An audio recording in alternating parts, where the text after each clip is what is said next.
Boris Bertol a lancé une alerte récemment sur un certain Getsa Honoré qui gère la Sansa et qui se dit propriétaire. Je vous transmettrai les documents, M. Bafou. Je ne dis rien de plus. Autre que, sincèrement, il faut que notre pays bouge un peu. Bougeons juste un peu d'une ligne. Parce que quand j'ai vu les chèques signés par Getsa Honoré avec le protêt non payé pour défaut de provision, et que la personne qui a porté plainte a fait 4 ans et demi de procédure pour finir se rendre compte qu'on le déboute, moi ça m'a choqué quand même. Ça m'a choqué parce que on ne peut pas vivre ainsi. Hein?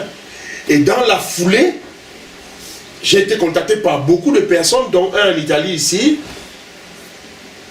qui m'a parlé d'un dossier, un en Italie et une en Roumanie, qui m'a parlé des dossiers. Elle a fait 19 mois à l'hôtel des députés, sans publicité. 19 mois. Pourquoi? Toujours dans un dossier avec Getsa Honoré sur les matériaux de construction qu'il l'aurait arnaqué. Parce que moi, je n'ai pas de preuve pour celui-là, mais pour la Sansa, j'ai la preuve qu'il ne paye pas les loyers. Et qu'il fait arrêter M. Jean-Claude Ondoa. Tout le temps, on le place en garde à vue. C'est récemment, quand j'ai écrit au ministre de la Défense, je suis allé le voir. Monsieur Betty Assomo? Betty Assomo, que la CEMIL, ça l'intéresse de ce dossier. Il y a des colonels qui sont aujourd'hui à la retraite auditionnés dans ce dossier. Donc, monsieur Ngetso, vous me dites. Ngetsa Honoré, je vous enverrai les documents. Bon, je vous les envoie. Envoyez-les-moi, parce qu'il faut que je ne veux pas dire. Ngetsa Honoré, nous sommes dans un pays qui fait à la fin, on se demande où on va. On se demande où on va. Il gère la Sansa qui est une boîte de nuit. Oui. Et il s'était propriétaire des murs. Non, il n'est pas propriétaire. Il n'est pas propriétaire. Le propriétaire, c'est M. Ondoa. C'est M. Jean-Claude Ondoa qui est propriétaire de ce bien. Et il ne reçoit pas ses loyers. Non. Et on le fait en plus mettre en garde à vue à chaque fois. Je suis régulièrement placé en garde à vue et... Vous avez le contact de M. Ondoa ou pas? Ah oui, moi je vous le donne. Donnez-le-moi, je vais... Tout de suite. Tout de suite. Je vais vous donner en off, hein, tout de suite, je vous l'envoie là tout de suite. En évidence. Je vous l'envoie tout de suite. M. Ondoa, parce que vous êtes invité. C'est très grave. Possible. Ce que M. Ondoa vit est très très grave. On ne peut pas laisser ça passer, c'est pas possible. Très très grave. Très très grave. Moi je vous le dis, même si certains pensent qu'ils vont vouloir m'intimider, vous avez reçu le contact de monsieur, le propriétaire, avec titre foncier et plus acte déposé à l'OAPI. Il est le propriétaire du nom appelé Sansa. Donc, j'enregistre oui, je l'ai bien reçu chez les spectateurs. C'est lui le propriétaire de la Sansa. Monsieur Ondoa, il lui donne la parole. C'est pas possible. Il est le propriétaire de la Sansa. Peut-être qu'il ne voudra pas parler. Mais moi, j'ai contacté les avocats pour pouvoir comprendre l'affaire. Hein? Que ces avocats me parlent. J'ai appelé l'avocat, monsieur Wabo, maître Wabo. Je suis allé parler avec maître Wabo dans le cadre de ce dossier. Et il m'a dit tout ce que je peux te dire, petit frère. C'est scandaleux. Mais que faire? Attendez, je vais pousser un petit coup de gueule. D'accord, il y a la présomption... Vous avez reçu le contact de Wabo. D'accord, il y a la présomption d'innocence dans tout dossier. Non, sur ce dossier, sans gants, on peut y aller. On va le lui accorder. Je vais aussi dire à M. Ngetsa, la consonance donne ses origines à l'ouest du Cameroun. Il est Tchang. Lorsqu'on fait cela au Bamileke au Cameroun, vous vous plaignez, vous êtes Bamileke, vous faites cela à un homme bêtis sur son bien. Mais j'ai reçu un message de quelqu'un qui me menaçait que si je l'ouvre encore, il me fait mettre en prison sans passer par la case garde à vue. Il se dirait Ngetsa, celui qui m'a envoyé. Le même Ngetsa? Oui. Et quand j'ai fait part à quelques personnes de la République que je connais, ils m'ont dit, parle un peu plus. Nous, on veut te voir aussi un peu en prison. Ils m'ont dit, vas-y un peu plus, on va voir s'ils vont te mettre en prison. Monsieur Et vous savez, quand vous êtes propriétaire d'une marque, pour qu'on prenne cette marque, l'utiliser ailleurs, vous devez donner une autorisation. Je le sais bien. Il a créé la Sansa à Douala sans aucune autorisation légale. À l'OAPI, vous allez à l'OAPI, sur le site de l'OAPI, vous allez voir le propriétaire, c'est le nom que je vous ai donné. Oh là là. Et quand Boris Bertol a publié sur les chèques impayés, j'ai aussi lu ça, j'ai contacté la personne qui m'a envoyé tous les données. Donc je peux vous envoyer les chèques impayés avec les protèges. Avec les protèges. Et c'est dans cette procédure, c'est toujours le même juge, s'il vous plaît. Ah, le même juge qui juge tous les jours, quoi. Oui, le même juge. Vous savez, on est dans un pays quand même qui fait réfléchir. Oui. On est dans un pays qui fait réfléchir. Oh là là. On est dans un pays qui fait réfléchir. Parce qu'à la fin, après, on va dire, oh, vous salissez le pays. Non, on ne salit pas le pays. Nous sommes désolés. On ne salit pas le pays. Et Boris Berthold a publié tout cela. Voilà la voiture qui a été vendue à ce dernier, que je vais vous envoyer. D'accord. Je reçois bien tout ça chez les téléspectateurs. Avec les protèges. Oui. Et la photo de celui qui est incriminé dans l'affaire. Mais on est dans un... On a l'impression que celui-là, il se joue Far West. Il est tout puissant, personne ne va rien lui dire. Puisqu'il ne se cache pas de dire qu'il a la justice à ses pieds. Vous avez tout ça. C'est donc lui, monsieur Guetta, hein? Oui, c'est lui. C'est lui. Donc nous autres, on nous menace qu'on va nous mettre en prison sans passer par la carte de garde à vue. Le pays est à lui. La justice ne peut rien. Il dit et fait ce qu'il veut. Voilà le pays. Voilà le pays. Alors, qui sont ses soutiens? Il ne peut pas. Non, moi, c'est pas aussi fort. Monsieur Moifo, Monsieur Moifo, Oui. je vous ai dit en off et ici qu'il faut qu'on arrête cette histoire de parler de soutien. Moi, quand j'ai reçu le message, j'ai répondu que je vais voir avant de croire que j'ai été convoqué dans un service de police. Pas interpellé, hein. Police ou gendarmerie convoqué. Parce que arriver ou me placer en prison parce que je me suis intéressé à un dossier, c'est très long. Vous savez que c'est le sport national. Il y a plein qu'on interpelle sans mandat d'arrêt, sans rien. Parmi lesquels le premier a été Maurice Kamto interpellé un jour sans rien, mandat sans rien. Non, je suis là. Bon, vous le savez. Je suis là, non. Il y en a qui font 10 ans de prison préventive au Cameroun, vous le savez. Je suis là. Qui m'interpelle aussi alors pareil. Qui me place, comme il a dit. Qui m'interpelle. Qui me place. Ils aiment entendre. Qu'ils essayent. Je suis là, je l'ai dit, Mondo Vision. Qu'ils essayent. Afin de comprendre que tout le monde n'est pas patate dans ce pays. Non, il faut arrêter. Un brin de justice de temps en temps. Paolo, il y a un autre en Italie. Paolo, je vous enverrai son contact parce que je les ai ça, je n'ai pas noté. Quand il m'a fait son récit au téléphone, j'ai eu les larmes. Qu'est-ce qui lui est arrivé? Toujours avec la même personne. Arnaque. Arnaque de la même personne. Toujours la même personne. Mandat d'arrêt, il a été combien de fois placé en garde à vue, cède par-ci par-là. Mandat d'interdiction d'entrée du Cameroun. Toujours la même personne. Paolo est Camerounais ou Italien? Non, c'est un Italien. C'est un Italien, je vais le rencontrer là bientôt. Je suis venu, je vais le rencontrer. Je suis prêt à prendre son témoignage. Je vais lui proposer. Non, mais on a l'impression que ces gens, ils se disent que ils vivent dans un pays qui est le leur et les autres ne sont que des sujets à piétiner. Non, il faut arrêter ça. Il faut arrêter ça.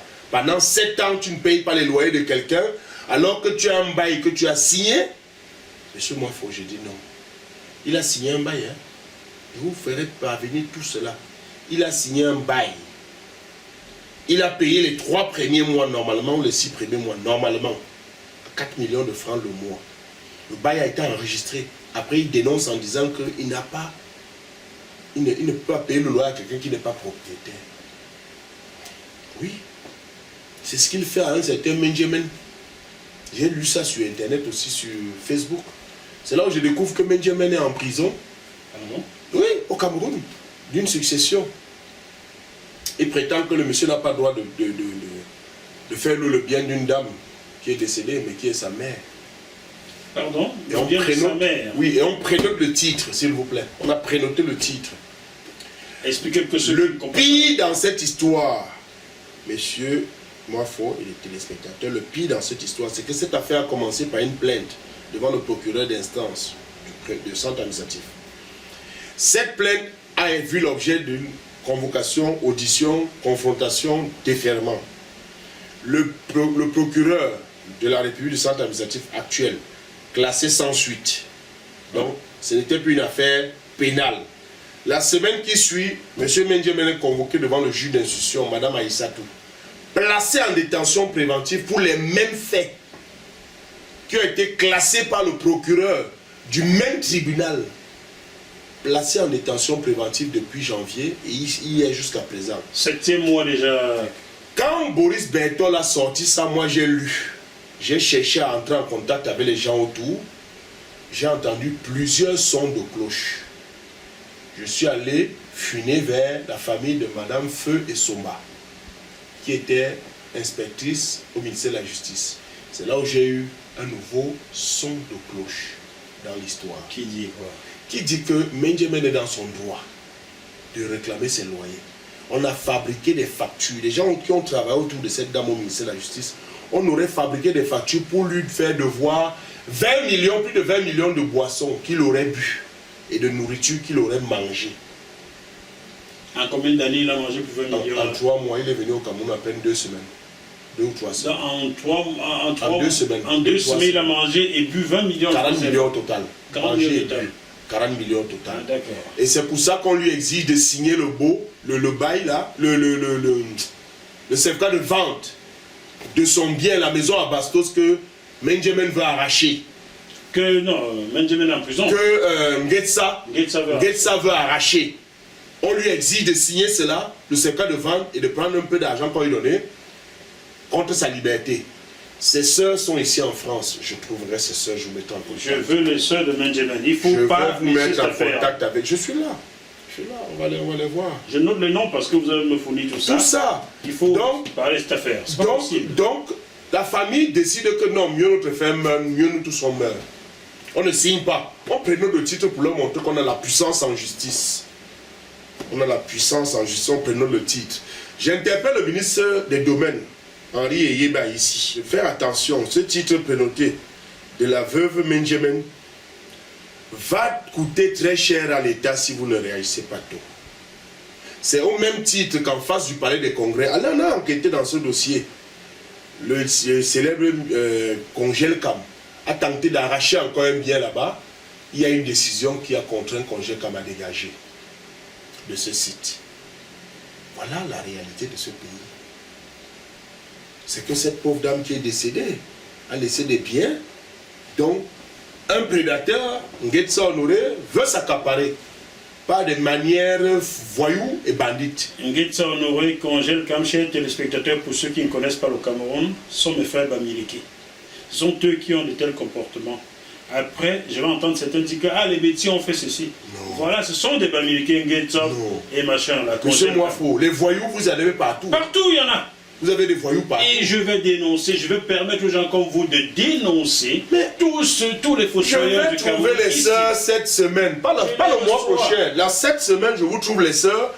Et on pourra faire des duos, je pourrais venir avec elles. Parce que les dossiers, tous les jours, on essaie de m'envoyer des trucs et je transmets à des personnes que je connais dans la République, qui lisent aussi. Je n'ai pas eu assez de temps pour aller voir le ministre Yébé pour lui remettre en main propre, parce que c'est un père, c'est un grand frère qui a toujours été très correct envers moi. Vous lui direz que je l'aime beaucoup. Je sais qu'il suit quelques-unes de mes émissions. Vraiment, notamment, il a suivi la tontine immobilière au Canada l'année dernière. Je sais qu'il suit. Vraiment, je souhaite qu'il prête attention à ce dossier et que le ministère des Domaines s'intéresse à cette prénotation du titre foncier de Mme Menjemen, la veuve Menjemen, le défunt Menjemen, à Bastos, qui est en train d'être arraché si vous n'ouvrez pas les yeux. On va arrêter là aujourd'hui, mais on prend rendez-vous avec les téléspectateurs et les sœurs Menjemen pour parler de ce dossier. Même 5 minutes, je suis surchargé, mais j'ai trouvé du temps pour... Je vais m'organiser avec tout ce monde, les Paolo, tous ces gens qui se plaignent de cette même personne de Ngetsa Honoré. Parce que comme il a dit qu'il me ferait arrêter et placer en détention sans passer par une garde à vue, je vais... Tout le monde dans la République que je connais m'ont dit de parler de ce dossier pour qu'on me place en détention. Non, ce n'est pas un règlement de compte. Vous me donnez aussi le numéro de M. Ngetsa. Je vais l'informer et lui demander de prendre parole s'il le souhaite. Le seul numéro que j'ai, je ne sais pas s'il va vous répondre. Je vous envoie ça tout de suite. Je lui envoie un mot. S'il me répond pas, je vous envoie ça tout de suite.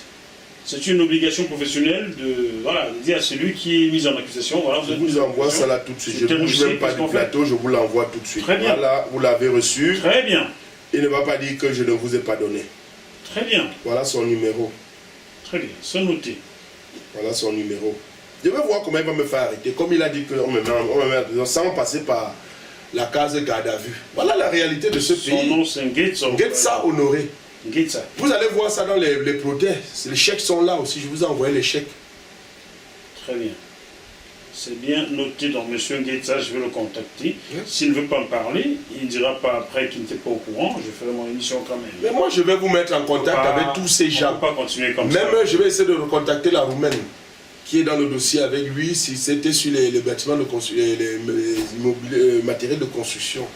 Je vais essayer de la recontacter. Quand elle est là en Roumanie ou je sais pas en Pologne, je vais la contacter. Quand il a menacé de me faire arrêter, j'ai dit, ah, je vais m'intéresser, il y a quelque chose à faire dedans.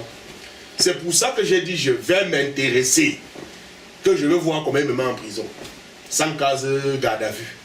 Parce que j'ai juste ouvert les yeux dans un dossier. C'est quoi cette histoire? C'est quel pays ça? Voilà le pays que nous avons. N'allons pas accuser, je vous ai dit que dans toutes les tribus dans ce pays, il y a les voyous. Dans toutes les tribus. Même chez moi, il y a les voyous. Même chez moi. Je vous parlais tout à l'heure du secrétaire général qui a été député. Montrez-moi une réalisation avec les microcrédits dans le village. Même seulement dans son propre village. Une seule réalisation. Chers téléspectateurs, au début de cette émission, je disais à notre invité Alain Belaté que chaque personne au Cameroun se croit investie d'un pouvoir royal. Vous vous êtes rendu compte tout au long de l'émission que ma prédiction n'était pas fausse. Montrez-moi une seule personne citée ici qui ne se croit pas investie d'un pouvoir royal à quelque part. Vous en avez trouvé vous-même? Non, monsieur Mofo, il y a des gens qui sont pour servir. J'ai dit tous ceux qu'on vous a cités là. Oui. Théodore Dato, ne se croit-il pas investi d'un pouvoir royal quelque part? Bon. Antaga, vous l'appelez comment?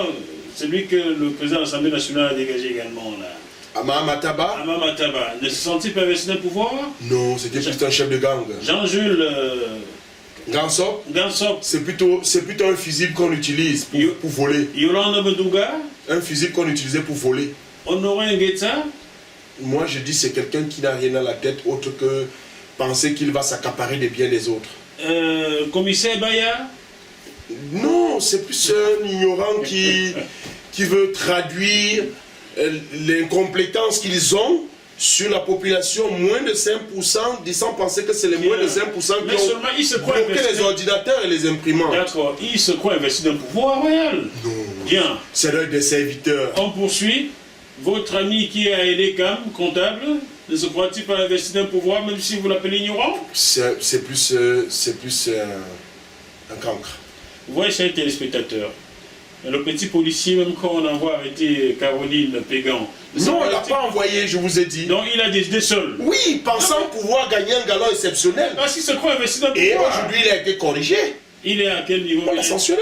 Il sanctionné comment? Parce que vu comment on sanctionne les gens au Cameroun. Non, je crois qu'il est passé en discipline. Non, il est passé en discipline quand même. Ah bon? Ça lui fait un retard de 2 ou 3 ans sur son galon. C'est tout? Ah ben c'est pas rien pour un policier. C'est pas rien, monsieur Moifo. C'est pas rien pour un policier. Téléspectateurs, chacun dans ce pays, même la maman qui est Bayam Salam, est reine de son Bayam Salam. Chacun est roi. C'est la raison pour laquelle il y a de plus en plus de présidents dans votre pays là. Non, vous donnez une guerre à quelqu'un, vous êtes président de... Non, moi je connais juste un président, le président Biya. Et je connais plus des présidents de chambre et des institutions, les présidents de cour d'appel, les présidents de tribunaux. Oui, ce sont des personnes qui sont investies du pouvoir régalien de l'État. Mais le reste des dindins qui vont s'agiter là... Ne m'appelez pas président, appelez-moi Jackie Moifo. Même si j'ai ce titre-là officiellement en France, président, directeur général de JMTV+, société reconnue qui paie des impôts en France, ne m'appelez pas président, ça ne m'intéresse pas. Faites du bien au peuple, c'est tout ce que je vous demande. C'est ce que je demande à mes compatriotes. Pensons à la République,